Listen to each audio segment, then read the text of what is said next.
उपस्थित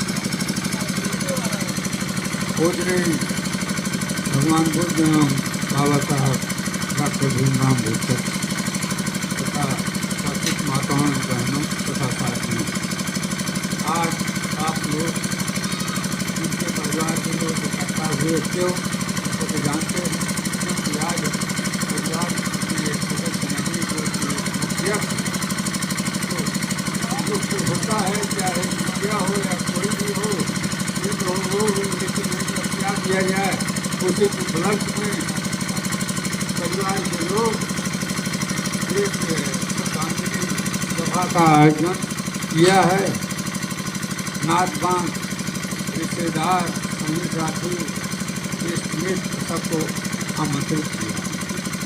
क्यों ऐसा होता है तो कम से कम ये जान लें कि आज हमारे परिवार के मुखिया जो थे पिताजीदा, तो हमारे पिता नहीं हैं, और इसलिए जानकारी के लिए बताने के लिए सबको नाच गान मित्र परिवार गाँव देश को आमंत्रित किया जाता है, और इसलिए उनके उपलक्ष्य में श्रद्धांजलि अर्पित की जाती है। तो जानकारी के लिए, और इसमें कोई वो नहीं है कि खिलाने पिलाने या कोई बात हो, कि कम से कम ऐसा ना हो कि आपके बाबू कैसे हैं या आप कैसे हैं, यह जानकारी के लिए करके ना बता करके हम सामूहिक रूप से कार्यक्रम होता है हर जगह। तो कुछ ऐसे बहुत है रीत से संस्कार हुआ यहाँ, कुछ पहले ऐसा था, आज भी पढ़े लिखे लोग मूर्खता पर सीट लेकर के दाग लेकर के बैठ जाते हैं 9 दिन 10 दिन, और उसी में अपना कार्यक्रम करते हैं ब्राह्मणी व्यवस्था के आधार पर, मनवादी व्यवस्था के आधार पर। और इसलिए बाबा साहब डॉक्टर भीमराव अम्बेडकर ने नियम कानून जो बनाया है वो बौद्ध धर्म के आधार पर उन्होंने प्रचार किया, उसी के आधार पर ये कार्यक्रम संस्कार या शादी ब्याह होता है। तो हम लोगों को चाहिए कि जिन्होंने हमको आदमी जानवर से आदमी बनाया है, उसका नाम सोते जाते जो लिया करें, कहीं भी इसमें तो संगी साथी हो तो जय भीम संस्कृत कर लिया करें। कुछ ऐसे पढ़े लिखे भी हैं तो डर तुम्हारा पता नहीं कैसे पहाड़ लग जाता है जय भीम करने में, तो डरते भी हैं, उनको भी करते हैं, कुछ ऐसे हैं कि काम करते हैं, ऐसी बात नहीं है। तो एक बात आडम्बर में फंस करके नजर चढ़ाते हैं, कहाँ जाते हैं ना घूमते हैं, बनारस ले जाते हैं, धोखा तो एक बार यहाँ हमारे गाँव बताते हम गए थे डब्बा, तो लोगों ने कहा कि चलो नहा लो, जब जला दिया गया तो हमको कहा मास्टर साहब चलिए नहा लीजिए उसमें, तो हम कहा ऐसा हम गंदे पानी में हम हाथ पैर नहीं धोएंगे, नहाने की बहुत दूर बात है। तो ठाकुर ने कहा कि आप कैसे, हम कैसे बता रहा हूँ, सबकी बात है, ये गंगा जल है, पवित्र नहीं है, ये अशुद्ध है, तमाम कीड़े मकोड़े हमारे कीचड़ के कपड़े भरे हैं, उसमें हम नहाएंगे, यहाँ नल है 1000 फीट नीचे पानी चलता, हाथ पैर भले धो लेंगे। इस तरह से आडम्बर से आप लोग कहने का मतलब बाबा साहब ने तो हमको रास्ता बताया है।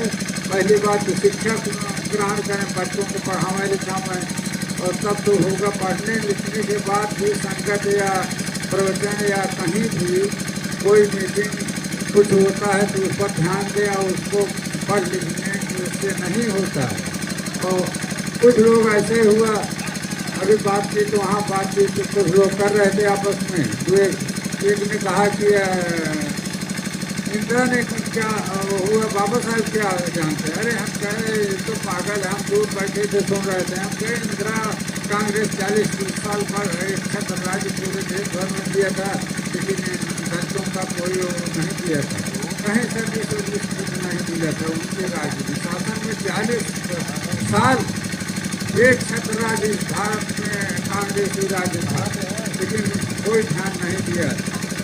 और उसके बाद तमाम शासन आए, अब देखिए तो जय भीम के नारे लगा रहे हैं भाजपा वाले और सपा वाले सब उनका गुणगान माना जप रहे हैं। क्यों ऐसा होता है? वोट की राजनीति में कि हमको वोट मिले दलितों का, तो अपने स्वार्थ पर, लेकिन हम लोग भूल जाते हैं कि हमको कहाँ से कल्याण, हमको कहाँ से और रास्ता मिला पढ़ने लिखने बोलने चालने का, और कहाँ से कानून अख्तियार में बाबा साहेब की देन है। अगर आज बाबा साहेब ना होते तो हम लोग वैसे जो कहते हैं जानवर की तरह होते, न खाने पीने के, न बैठने के, न पढ़ने लिखने के कोई अख्तियार नहीं मिलता। पढ़ने इस पर भी जो बहुत ऐसे है कि पढ़ने नहीं जाने देते थे, कानून बनाया गया उसको लागू करने के लिए कोई सब मंत्री और सब थे।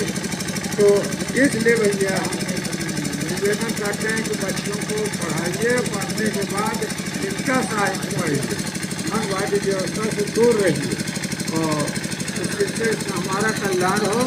बस मैं अंतिम वाणी पर विराम देता हूँ और जिनके परिवार वालों मैं ईश्वर से मनोकामना करता हूँ कि जो कि आप सहन शक्ति उनको प्रदान किए, जो कि आज परिवार में नहीं है, उनको सहन शक्ति प्रदान शक्ति दे ईश्वर, और जैसे कि उनका दुख दूर हो जाएगा। बस मैं इसके साथ मैं अपनी वाणी को विराम देता हूँ। जय हिंद, जय भारत।